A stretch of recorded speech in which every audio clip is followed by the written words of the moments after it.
सबसे बड़ी दौलत और सबसे बड़ी संपत्ति वही है। दुनिया की चीजें सब यहीं रह जानी है। मरते हुए इंसान को एक कफन मिलता है सिर्फ। मैंने नहीं देखा किसी की कफन में जेब और वो जेबों में भर के कोई चीज ले जाता हो। सब चीजें यहीं रह जानी है।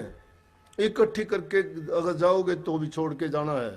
अगर तुम उन्होंने कमा के तुमने दान पुण्य या किसी नेक काम में लगाया है तो भी तुम्हें छोड़ के ही जाना है। लेकिन नेकी करके जाओगे तो तुम्हारे पास पुण्य का जो फल होगा वो तुम्हारे साथ रहेगा। प्रभु की भक्ति की हुई तुम्हारे साथ जाएगी। तुम्हारे नेक कर्म तुम्हारा साथ देगा। ना साथ इस दुनियादारी की दौलत ने देना, ना महल मकानों ने देना, ना ये तुम्हारे कोठी बंगले, इनमें तुम्हें जो सुख चैन मिलता है वो नहीं, कुछ नहीं मिलने का। मिलेगा आत्मिक शांति से। जिस इंसान को संतोष आ जाता है उसको सब कुछ मिल जाता है। जिसकी तृष्णा नहीं भरती है वो उस मृग की तरह से भागा फिरता है। जैसे कस्तूरी मृग की नाभि में होती है और जब वो पकती है फूलती है तो उसमें खुशबू आती है। मृग को जब वो खुशबू मिलती है उस खुशबू को सूंघ के उस झाड़ियों में टक्कर मारता फिरता है। खुशबू कहाँ आ रही है, बहुत सुंदर है। कभी उस झाड़ी में कभी भागते भागते भागते भागता रहता है। ये नहीं पता कि खुशबू तो तेरे पास ही है, लेकिन उसको नहीं ढूंढ पाता। इसलिए प्रभु भी हमारे पास ही है, हमारे अंदर में है। बाहर जाने की जरूरत नहीं, खोज करने की आवश्यकता है। बाहर की दुनियादारी की बातों को छोड़ के अगर प्रभु की खोज करोगे वो हमारे अंतर में विराजमान है। उनके वहीं दर्शन करो और अपने मन को उनमें लगाओ, वहीं आपको सब कुछ मिल जाएगा। लेकिन इस दुनियादारी के अगर सुख के हाड को अगर चबाना चाहते हो तो अपना ही नुकसान करोगे। जैसे किसी कुत्ते को आदत है उसको मांस खाने की, ढूंढता फिरता है, अगर मांस नहीं मिलता कहीं सूखी हड्डी मिल जाती है, उस हड्डी को लेके वो कहीं छिप के किसी ऐसी जगह में जाके और उसको सोचता है कि कोई छीन ना ले मेरे से। ये दुनियादारी की चीज उस सूखी हड्डी के समान है। हमें भय डर लगता है कोई इनको ले ना ले। अरे क्या लेगा दुनियादारी की, फेंक दो ना इनको। जिनकी ये नीयत नहीं भरती उनको दे दो ना, किसी तरह से उनका कोई हो जाए तो। लेकिन उनका उससे भी कुछ नहीं होना है। जब तक इंसान को आत्मिक संतुष्टि नहीं होती तब तक उसको कुछ नहीं होना जाना। गोधन गज धन बाजी धन और रतन धन खान, जब आवे संतोष धन सब धन धूल समान।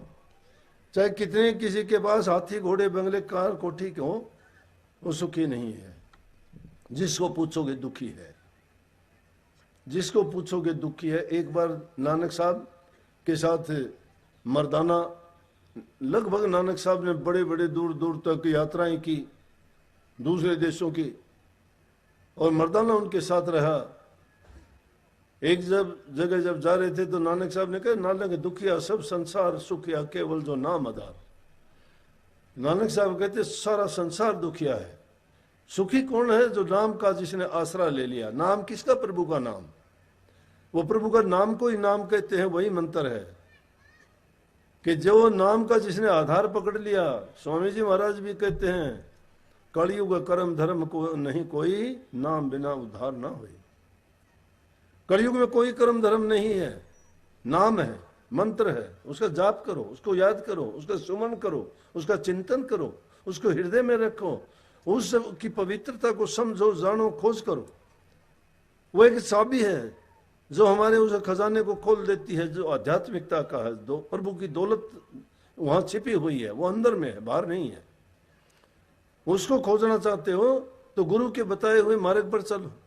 कहने लगे, बाजार से गुजर रहे थे, देखा एक सेठ को बैठा हुआ है, नौकर चाकर काम करते हैं, सामान से दुकान भरी हुई है, बहुत बड़ा शोरूम है। कहने लगे मर्दाना नानक साहब से कि देखो आप तो कह रहे थे दुखिया सब संसार, ये सेठ तो देखो सुखी है।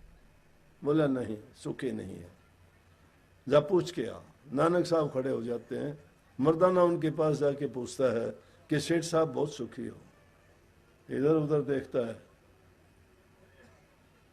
नहीं, सुखी नहीं हूं। उसने जो दुख बताया वो दुख सुन के मर्दाना ने माथा पीट लिया, पैर पकड़ के नानक साहब से कहने लगे, माफ करो मुझे नहीं पता कि दुनिया में सभी दुखी हैं। निर्धन दुखी है, यहाँ धन वाला भी दुखी है। बिना संतान वाले दुखी हैं, संतान वाले भी दुखी हैं। जिसके पास नहीं है वो दुखी है, वो दुखी तो सुखी कौन हुआ? सुखी केवल संत का दास है, सुखिया केवल नाम आधारा। कहने लगे सुखिया वो है जिसने नाम का आधार सहारा पकड़ लिया, जिसके पल्ले नाम है उसके हैं सब सिद्ध, 8 पैर खड़ी रहे 8 सिद्धि 9 निधि।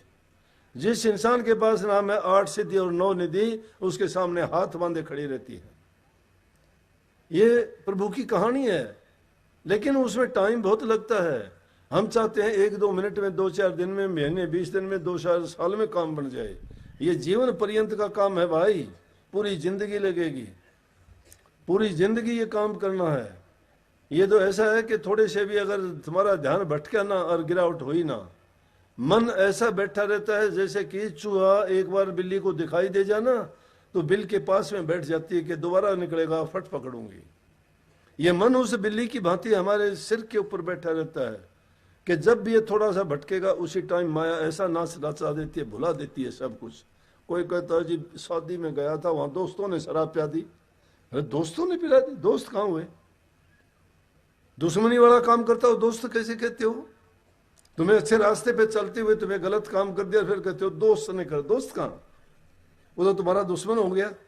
दोस्त वो होता है जो इंसान को बुरे रास्ते से निकाल के अच्छे रास्ते पे लाए, दुख दर्द पीड़ा में उसकी सहायता मदद करे, उसकी बुराई को दबा के उसके अच्छे गुणों का बखान करे।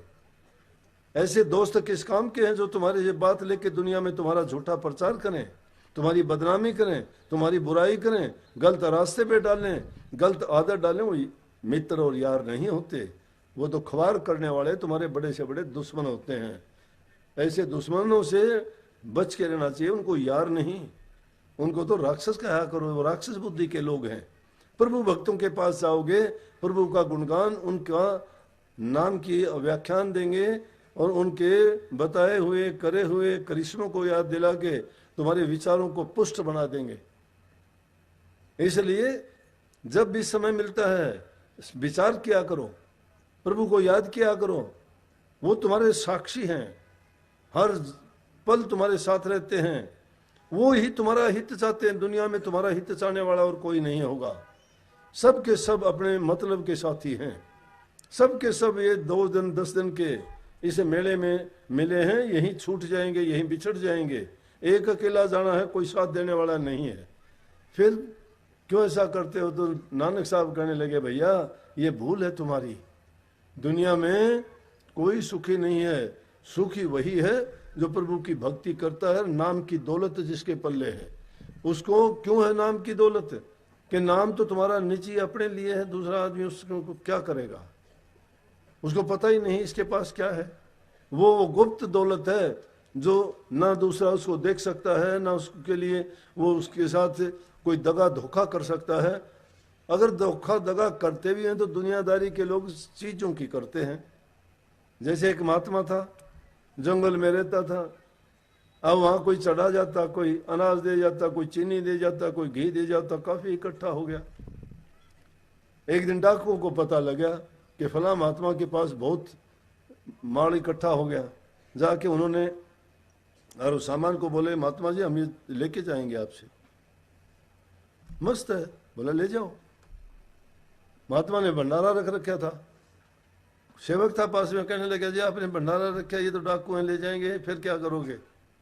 बोले अरे खिलाना ही तो है किसी को, ये भी तो खाएंगे, हम बना के खिलाएंगे, ये भी खा लेंगे, ले जाने दे इनको। इसको मतलब जिनको ना कुछ खोने की फिक्र है ना कुछ पाने की जिसको चाहत है, वो फकीर और महात्मा है। जो दौलत उनके पास है वो उसके बारे में सोचते हैं। अगर इन बातों में अगर मन को फंसाओगे ना, इतने बुरे फंस जाओगे, विचलित हो जाओगे, लेकिन अंत टाइम में जब पता लगेगा तो अपने आप उठा के फेंक दोगे। मुझे एक बूढ़ी माता मिली, उम्र उसकी 80 से ज्यादा ही है। मेरे से कहने लगी चैन ले जाओ आप। महा क्यों? बोली मैं क्या करूंगी अब चैन का। एक जमाना था जब तो चाह थी कि नई चैन पहनूं, नई अंगूठी पहनूं, ये पहनूं। ले जाओ आप, किसी काम में लगा दोगे। क्यों छोड़ दिया उसने उसका मोह?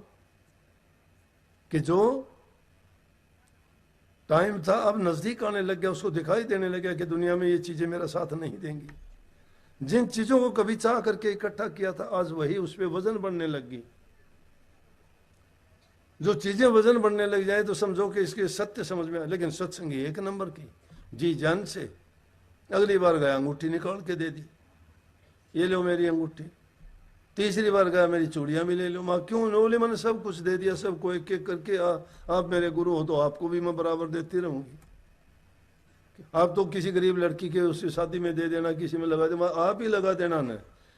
मेरे बीच में जामन क्यों बढ़ाती है? बोली ना ना, जो गुरु के माध्यम से चीज दी जाए उसका तो डबल फल मिलता है। जो गुरु के माध्यम से चीज क्यों बढ़ाती है? बोली ना ना, जो गुरु के माध्यम से चीज दी जाए उसका तो डबल फल मिलता है। जो गुरु के माध्यम से चीज दी जाएगी उसका डबल फल मिलता है। हमें तो क्या पता, हम दान कुपात्र को कर दें, किसी ऐसे आदमी को कर देंगे वो दान को लेके और वो किसी गलत काम में लगा देगा तो हम पाप के भागी हो जाएंगे। किसी दुष्ट को दिया गया, मान लिया किसी को, किसी ने दिए, पैसे दे दिए, किसी को गरीब समझ के दिया और वो लेते ही जाके शराब पी ली, या जाके उसने मुर्गा मारा, बकरा मारा, अड़ंगे किए, मांस खाया, तो क्या किया? पाप मिला। और जो पाप की चीज होती है वो पाप का अधिकारी बना देती है उसको भी जिसने दिया है। ये पाप भी बढ़ता है। मांस काटने वाला पापी है, उसको बनाने वाला भी उतना ही पापी है, उसको बेचने वाला भी उतना ही पापी है, उसमें पैसे लगाने वाला भी उतना ही पापी है, उसको परोसने वाला भी उतना ही पापी है। सब में वो पाप बढ़ जाता है। इसलिए उसको तो छोड़ने तक का भी पाप लगता है, मरने के बाद भी पाप लगता है। महात्मा गांधी जी ने अपनी जीवनी में लिखा, वो लंदन में जब पढ़ने के लिए गए, पानी के जहाज से जाते थे तो बोले कि एक बार ऐसा हादसा हुआ कि मैंने मांस खा लिया, तो मुझे ये लगा कि जैसे मेरे अंदर में बकरी बोल रही है, बकरी बोलती है। जिनकी भावना और विचार शुद्ध होते हैं, अगर उनके विचारों के विपरीत कोई बात होती है तो उसको अपराध बोध हो जाता है। और जो अपराधी पक्का बन जाता है उसको अपराध बोध नहीं रहता। चोर मानता ही नहीं मैं चोर हूं, नहीं, चाहे किसी का गला कटवा ले, उसको चोरी से काम है, चोरी उसका पेशा है। वो नहीं मानता कि इसमें कोई पाप किया मैंने, नहीं। और जिसको अपराध बोध होता है उससे कीड़ी भी मर जाती, कहता वो बहुत गलत हो गया मेरे से, तो कीड़ी मर गई, बड़ा पाप लग गया। इसलिए अच्छी चीज यही है कि इंसान जितना समय मिले प्रभु के नाम का सुमरण करे, चिंतन करे, ध्यान करे, नेक काम करे, दुनिया में रह के बूढ़े माँ बाप की सेवा करे, सास ससुर की सेवा करे, दीन गरीब दुखी की जो मदद कर सकते हो किसी भी तरह से, तन से, मन से, धन से, वही इंसान नेक और सच्चा और पक्का इंसान है। नहीं तो इंसान के रूप में भेड़िए हो, इंसान के रूप में राक्षस हो। जो इंसान बुरे कर्म करता है वो इंसान नहीं है, राक्षस है। और जो इंसान के रूप में आके ऐसे काम करता है जिसके हृदय में दया है, दूसरों की दुखी गरीब की सहायता करता है, माँ बाप को इज्जत सम्मान देता है, जबान से सबको मीठा बोलता है, सबका आदर सम्मान करता है, जिसको जो जरूरत हो वो अपने पास से उसकी जिस प्रकार से भी मदद कर सकता है, वो बड़ा नेक इंसान है। उसको नेकी का फल मिलता है, नेकी का फल मिलता है। अगर वो नाम भक्ति ना करे तो भी उसको अगला जीवन इंसान का मिलता है, वो भी अच्छे घरों में मिलता है। अगर दान पुण्य किया है तो सेठ साहूकार राजा बाबू बन के आता है। अगर उसने खोटे मंदे कर्म किए हैं तो कोडी कंगला और भिखारी बन के आता है। अंग भंग आता है, किसी के पैर नहीं होते, किसी की आंख नहीं होती, किसी के हाथ नहीं होते, उन लोगों ने गलत काम किया होता है, इसीलिए उनको अगला जन्म जो मिला होता है वो उन खोटे कर्मों के कारण उनका बुरा हाल होता है। अगर उन्होंने नेक कर्म किए होते, हमने सब ने ये देखो आंख खोल के, सबके आंखें कितनी सुंदर हैं, कान है सुनता है हमें, हाथ है हमारे सब काम कर सकते हैं, टांगे हैं हमारी चल सकते हैं, दिमाग है हमारा, बुद्धि सही है, सब कुछ सोच सकते हैं, किसी चीज की कमी नहीं। इनसे ज्यादा परमात्मा हमें क्या दे सकता है? और इनको जानना चाहते हो कि हम सर्वश्रेष्ठ क्यों हैं? उन लोगों का हाल पूछ के देखो जो आंखों से अंधे बैठे हैं बेचारे, उनको पता नहीं दुनिया क्या है, इंसान का क्या रूप है, पशु का क्या रूप है। कौन क्या खा के गुजारा करता है, कैसे दुनिया के नज़ारे, जिसकी आंख नहीं, जिसके हाथ नहीं, बेचारे काम नहीं कर सकते, कईयों की टांग नहीं, वो चल नहीं सकते, दूसरे लोग उठा के उसको टेक दें तो टेक दिया, उठा के धर दिया, रख दिया। जिनकी जबान नहीं है, गूंगे हैं, अपनी मन की बात नहीं बता सकते, जिनके कान नहीं बहरे हैं, सुन नहीं सकते, ना सुन सकते ना बोल सकते। लेकिन हमें तो प्रभु ने सब चीजें दी हैं, और वो सब चीजें पाके भी हम उनको याद नहीं करते, तो हमसे अभागा कौन होगा। इसलिए प्रभु को हमेशा याद रखो, उनको हमेशा अपने हृदय में, अपने मस्तिष्क में रखो, नेक का काम किया करो, दूसरे की मदद किया करो, चाहे तुम्हें खुद को पीड़ा तकलीफ क्यों ना हो, लेकिन किसी का भला करके न तुम्हारे मन को इतनी शांति मिलेगी कि तुम अपने आप ये महसूस करोगे कि मैंने नेक काम करके बहुत ही मैंने पुण्य का। मैं तो कल से चला हुआ हूँ 5 बजे का सुबह से, 2-4 घंटे रात में रुका हुआ, नहीं तो कल जयपुर का सत्संग किया, जयपुर का सत्संग करने के बाद में वहाँ नामदान दिया, फिर उसके बाद चल के रामगंज मंडी आया, वहाँ से झालावाड़ रुके थे।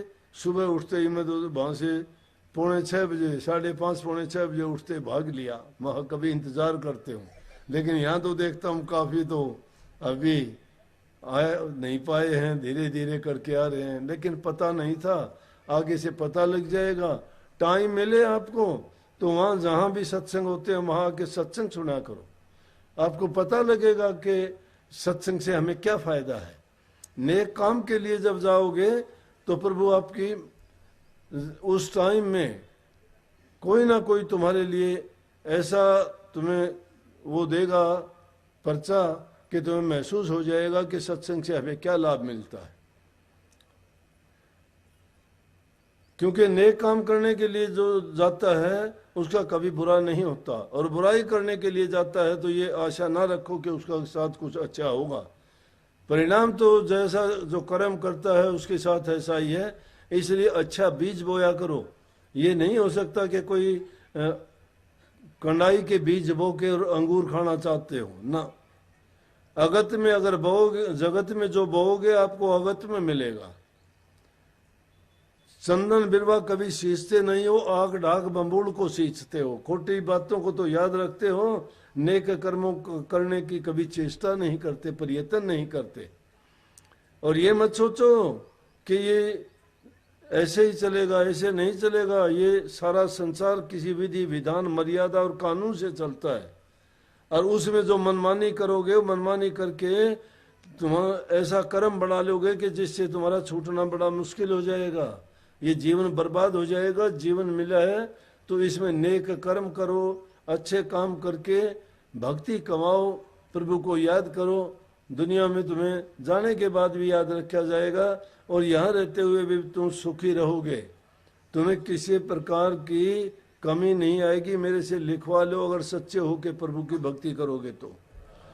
वो मालिक सबकी संभाल करता है, लेकिन हम शायद ये इतबार कम ही करते हैं, ये भूल जाते हैं।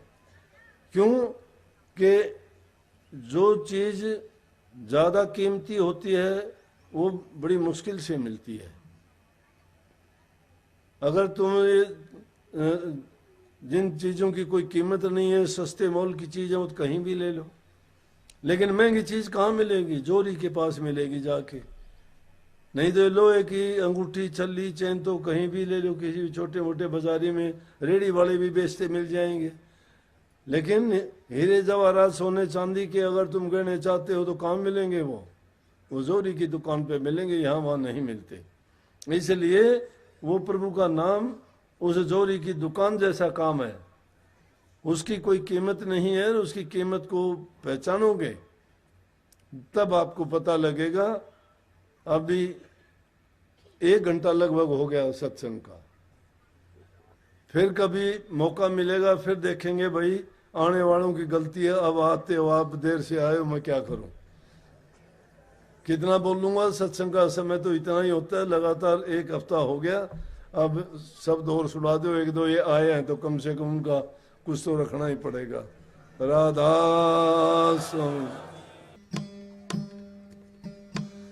नमो नमो सत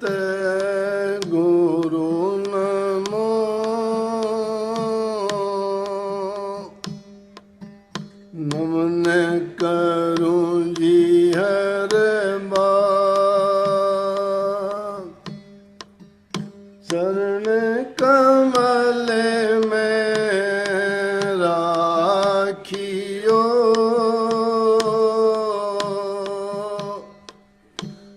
मेरे सतगुरु सरजन हाथ जोड़े करूं बिनती, चरण निवाऊं शीश, सतगुरु तारा चंद महाराज ने नाम दिया बख्शीश, गुरु जी मारे दया के दाता हो, मेरे दिया के जी।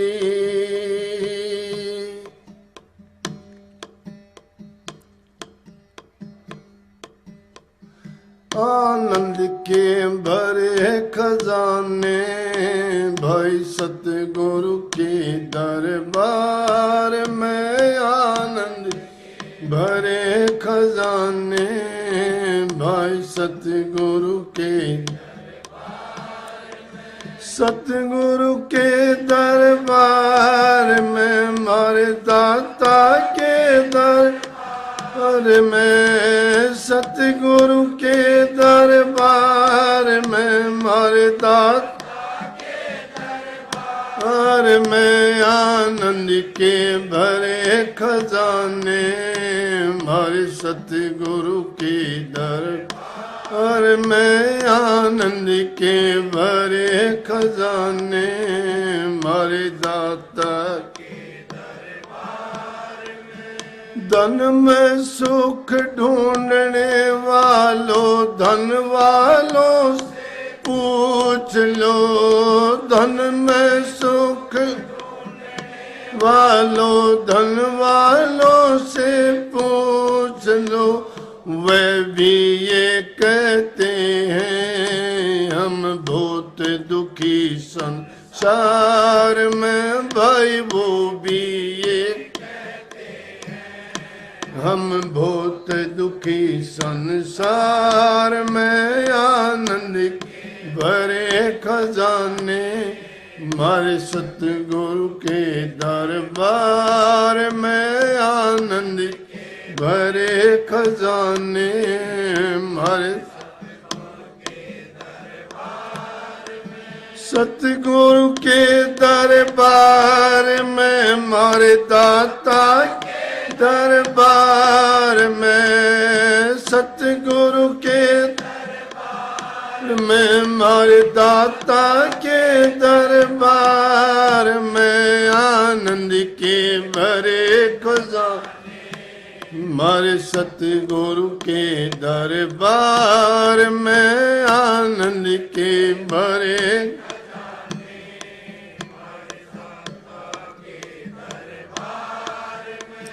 कोठी बंगले कारों की भाई कमी नहीं जिन पास में, कोठी बंगले कारों की भाई कमी नहीं पास में, वो भी ये कहते हैं हम बहुत दुखी संसार में, भाई वो भी ये कहते हैं हम बहुत दुखी संसार में, आनंद भरे खजाने हमारे सतगुरु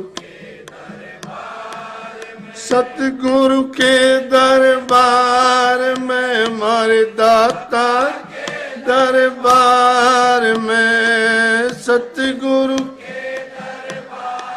में हमारे दाता के दरबार में, आनंद के भरे खजाने हमारे सतगुरु दरबार में, आनंद के भरे खजाने मारे दाता के दरबार। भाई बंधु कुटुंब कबीला बहुत बड़ा परिवार है। भाई बंधु कुटुंब कबीला बहुत बड़ा परिवार है। वो रोज कचहरी भाई आपस की तकरार में वो देखे रोज कचहरी भाई आपस की तकरार में आनंद के भरे हमारे सतगुरु के दरबार में आनंद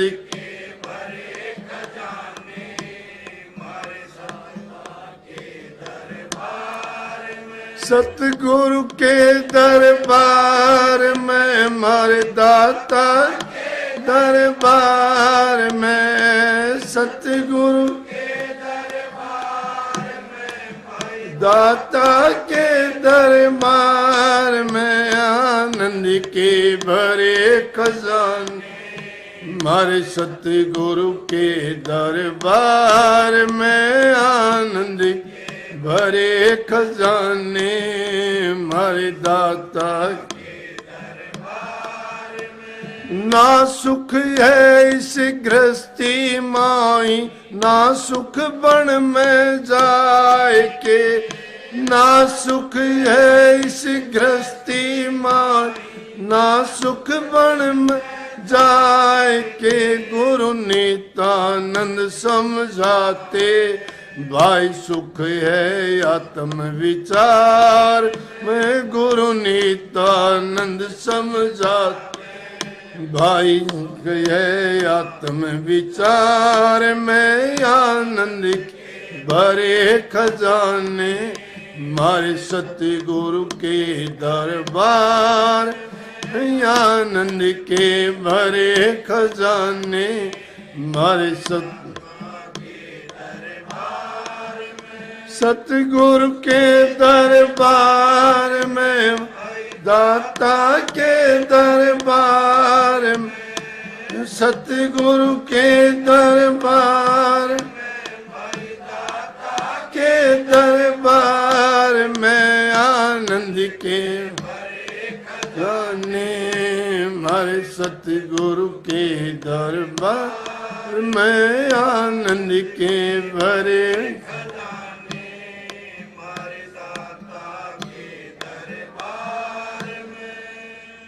राधा। इस वाणी में जो मैंने सत्संग में बात बताई उन्हीं बातों को आनंद समझा भाई है आत्म विचार में आनंद भरे खजाने हमारे सतगुरु के दरबार आनंद के भरे खजाने हमारे सतगुरु के दरबार में दाता के दरबार में सतगुरु के दरबार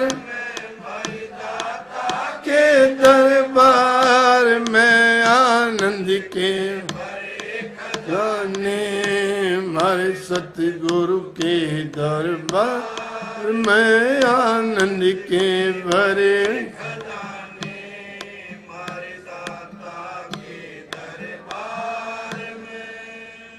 राधा।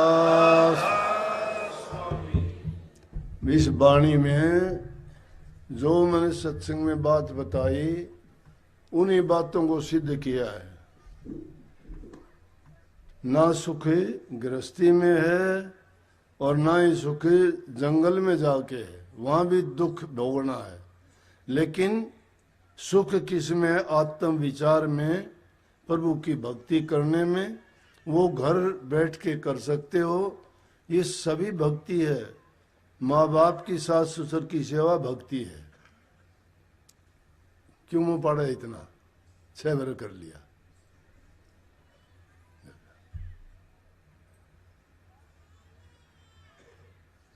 सुख किस चीज में, घर में रहो कमा के खाओ, पर धन पर तिरिया से न ना लगाओ।